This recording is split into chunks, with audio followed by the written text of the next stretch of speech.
Hello everyone, how are you today? ជំរាបសួរអ្នកទាំងអស់គ្នាស្វាគមន៍មកកាន់ Channel កំសាន្ត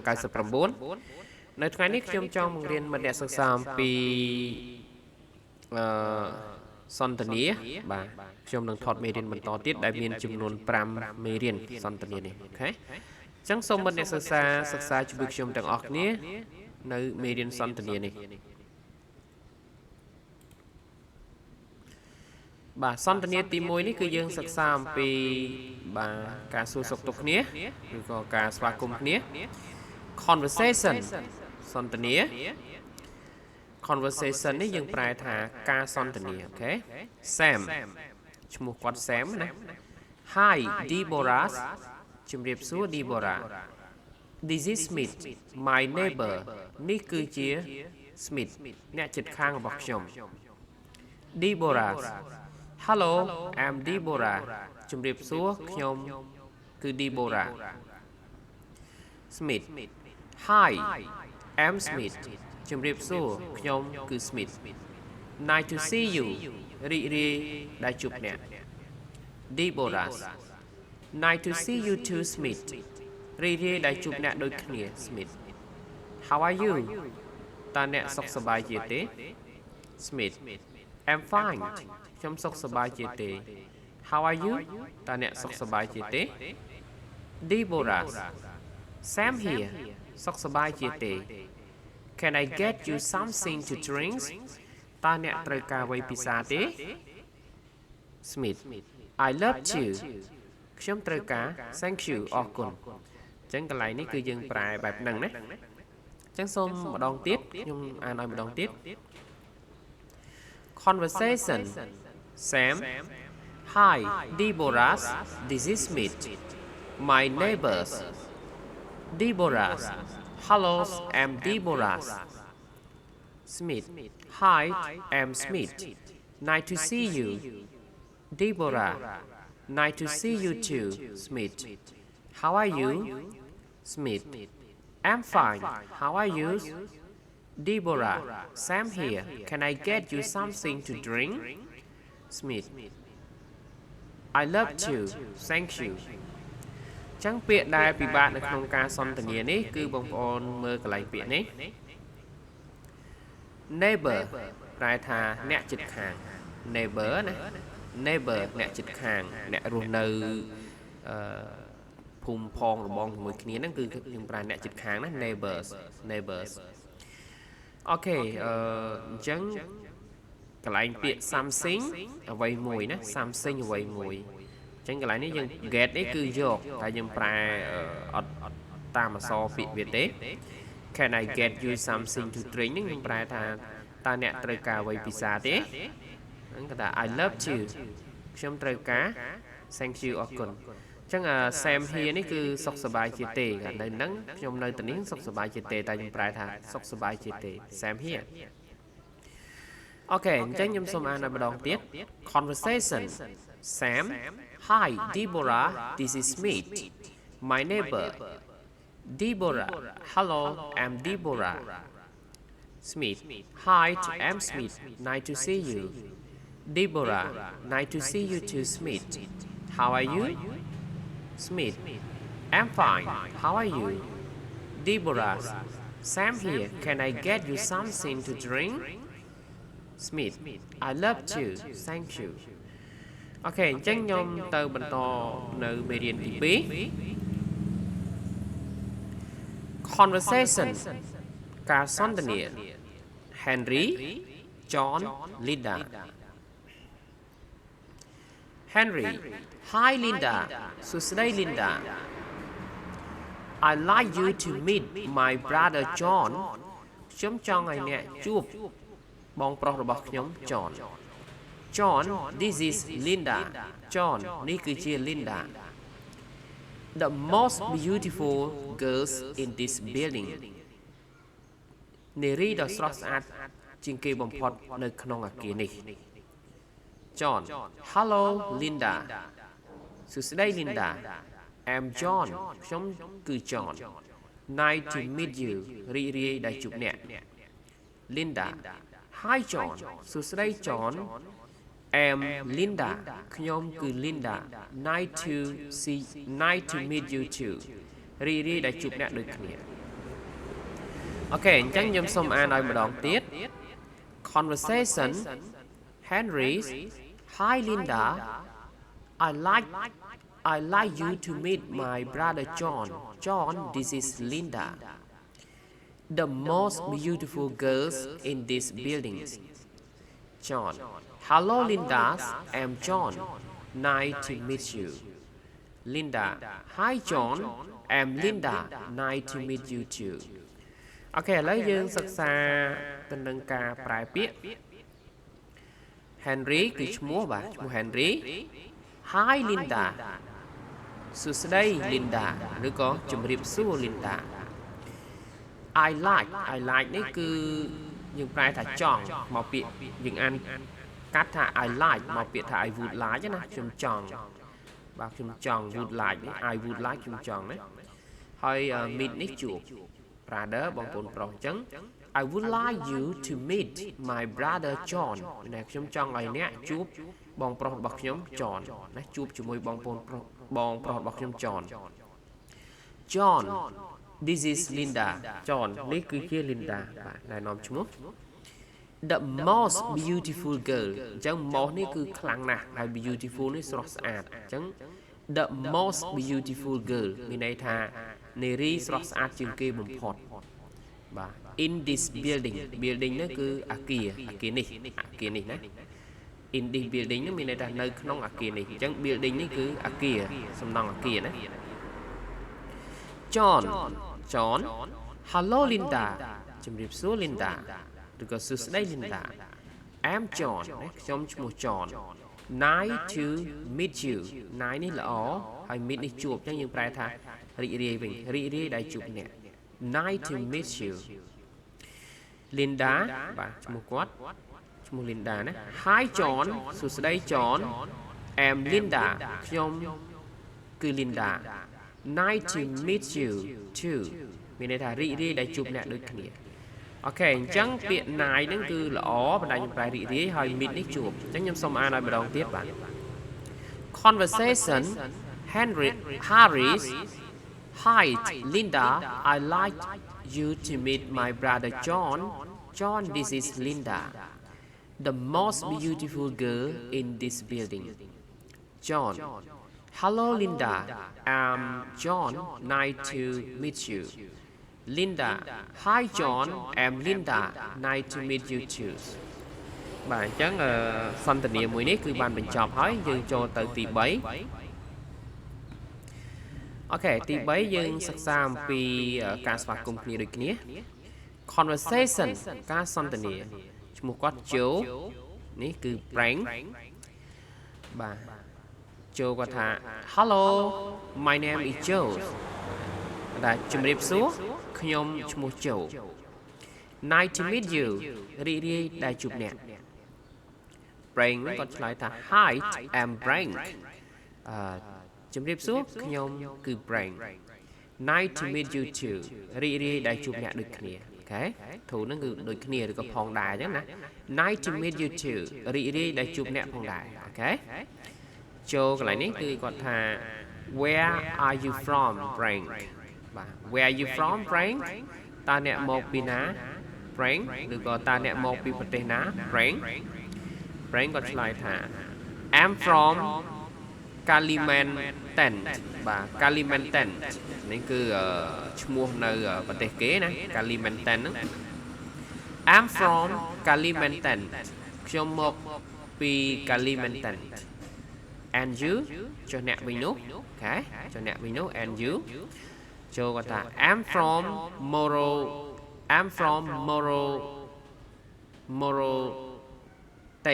បាទ Morotes I'm from Morotes បាទនេះខ្ញុំមកពី Morotes បងឈ្មោះគេដែរ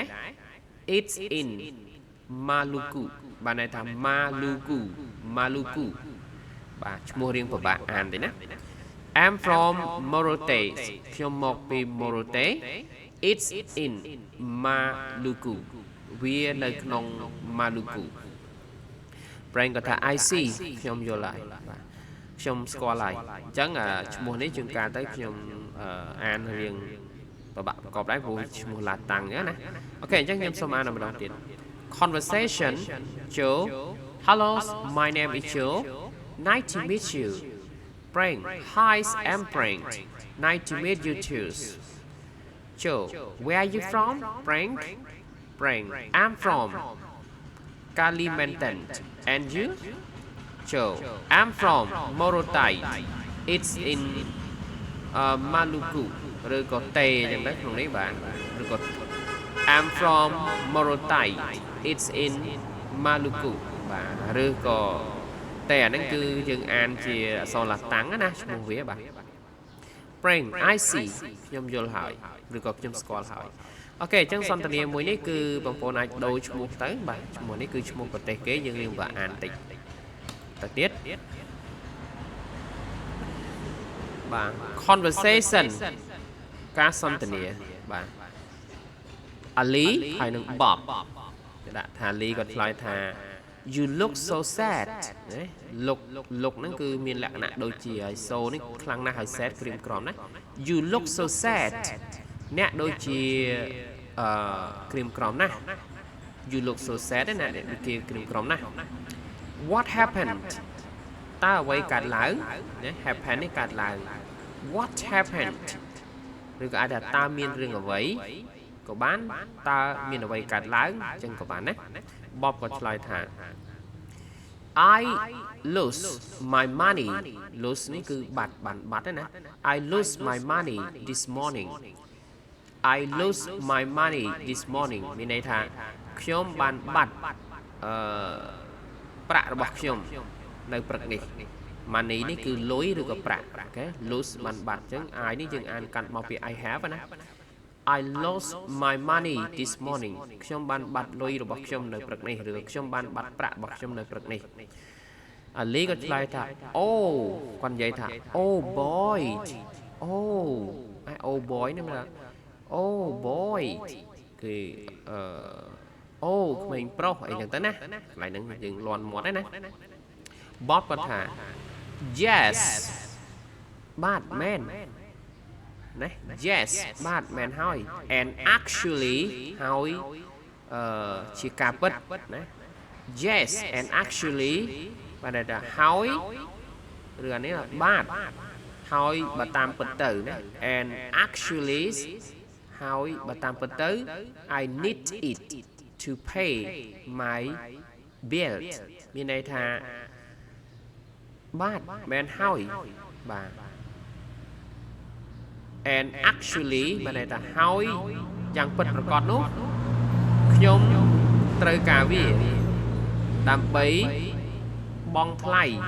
វិក័យប័ត្ររបស់ខ្ញុំអញ្ចឹង pay នេះគឺយើងបង់ថ្លៃហើយ bill នេះសំទោសបាទ bill នេះវិក័យប័ត្រអញ្ចឹងមានន័យថា need នឹងត្រូវការ I need it to pay my bill ខ្ញុំត្រូវការវាដើម្បីបង់ថ្លៃវិក័យប័ត្ររបស់ខ្ញុំហើយកន្លែងនេះគេថា I'm so sad ខ្ញុំពិបាកចិត្តខ្លាំងណាស់អូខេឬក៏ក្រៀមក្រំខ្លាំងណាស់អញ្ចឹងណាអូខេអញ្ចឹងខ្ញុំសូមអានឲ្យម្ដងទៀតបាទ Conversation Alice you look so sad what happened Bob I lost my money this morning Ali oh boy Bob yes and actually I need it to pay my bill and I'm so sad អូខេអញ្ចឹងខ្ញុំសូមប្រែឲ្យម្ដងទៀត conversation ការសន្ទនា Ali ឈ្មោះគាត់គឺ Ali you look so sad អ្នកដូចជាក្រៀមក្រំខ្លាំងណាស់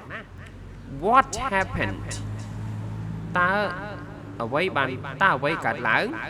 what happened ឬអាចប្រែថាតើមានរឿងអ្វី Bob គាត់ថា I lost my money this morning ខ្ញុំបានបាត់ប្រាក់របស់ខ្ញុំនៅព្រឹកនេះណានៅព្រឹកមិញនេះបាទ Ali គាត់ថា Oh boy អូក្មេងប្រុស Bob ហើយគាត់ថា Yes and actually I need it to pay my bill I'm so sad នេះថាបាទមែនហើយបើតាមពិតទៅខ្ញុំត្រូវការ ប្រាក់ដើម្បីបងថ្លៃវិក័យប័ត្ររបស់ខ្ញុំពិតជាពិបាកចិត្តខ្លាំងណាស់អូខេខ្ញុំសូមអានម្ដងទៀត conversation Ali you look so sad what happened Bob I lose my money this morning Ali oh boy Bob yes and actually I need it to pay my bill I'm so sad I'm so sad អញ្ចឹង actually នេះគឺយើងប្រែថា actually នេះយើងប្រែថាតាមពិតទៅណា actually ណាអូខេឬក៏យ៉ាងពិតប្រាកដអូខេអញ្ចឹងតទៅមេរៀនបន្តទៀតអូខេមេរៀនទី5នេះគឺយើងសិក្សាអំពីជំងឺ conversation ការសន្ទនា conversation ការសន្ទនាណាអញ្ចឹងឈ្មោះនេះគឺ Eric ហើយនឹង Dan បាទ Eric គាត់សួរថា Where were you yesterday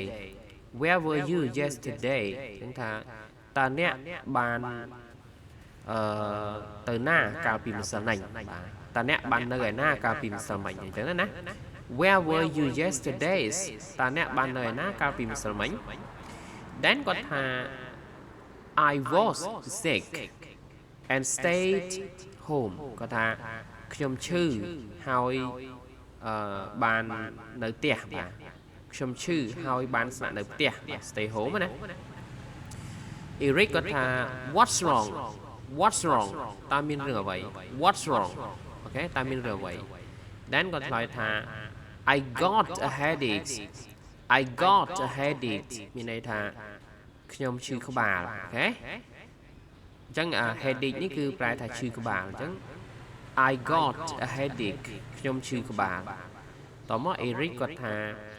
សួរគាត់ថា Are you okay now ឥឡូវតើអ្នកមិនអីទេឬបាទ now ឥឡូវនេះណា okay ហ្នឹងគឺយើងសួរថាមិនអីទេមិនកើតឡើងណា Are you okay now ឥឡូវតើអ្នកមិនអីទេឬហើយ Dan ក៏ឆ្លើយថា Yes I am ឬក៏បើស្រីក៏ថាចាស់ខ្ញុំមិនអីទេឬក៏ប្រុសបាទខ្ញុំមិនអីទេអូខេចឹងខ្ញុំប្រែពាក្យកន្លែងនេះគឺ yesterday នេះកាលពីម្សិលមិញ yesterday អូខេហើយ sick នេះប្រែថាឈឺ sick ហើយ stay នេះស្នាក់នៅ home ផ្ទះអញ្ចឹង stay home ហ្នឹងគឺស្នាក់នៅផ្ទះតែនេះអតីតវាគឺគេថែម ed បាទ stayed home បានន័យថាបានស្នាក់នៅផ្ទះហើយ wrong នេះគឺប្រែថាខុសតែយើងប្រែវាថា what's wrong តើមានរឿងអ្វីកន្លែងហ្នឹងយើងប្រែអញ្ចឹងណាតាមពិត wrong នេះយើងប្រែវាថាខុសអញ្ចឹង so what's wrong តើមានរឿងអីដល់ពេល headache នេះគឺឈឺក្បាលអូខេអញ្ចឹងខ្ញុំសូមអានម្ដងទៀត conversation Eric Where were you yesterday Dan I was sick and stay home Eric What's wrong Dan I got a headache Eric Are you okay now Dan Yes I am អូខេអញ្ចឹងមេរៀននេះគឺខ្ញុំបានបញ្ចប់ហើយសង្ឃឹមថាវីដេអូនេះនឹងជាការចែករំលែកចំណេះដឹងបន្តិចបន្តួចផ្នែកភាសាអង់គ្លេសជូនដល់មិត្តអ្នកសិក្សាដែលគាត់ទើបតែនឹងរៀនភាសាអង់គ្លេសទើបតែនឹងចាប់ផ្ដើមរៀនភាសាអង់គ្លេសបាទអញ្ចឹងពេញចិត្តនៅវីដេអូនៃការបង្រៀននេះសូមជួយចុច subscribe ហើយនឹងចុចសញ្ញាកណ្ដឹងដើម្បីទទួលបានមេរៀនបន្តទៀតពី Channel កំសាន្ត99បាទអរគុណច្រើនបាទជួបគ្នាជាមួយនឹងវីដេអូក្រោយៗទៀត Thank you for watching See you next lesson Bye bye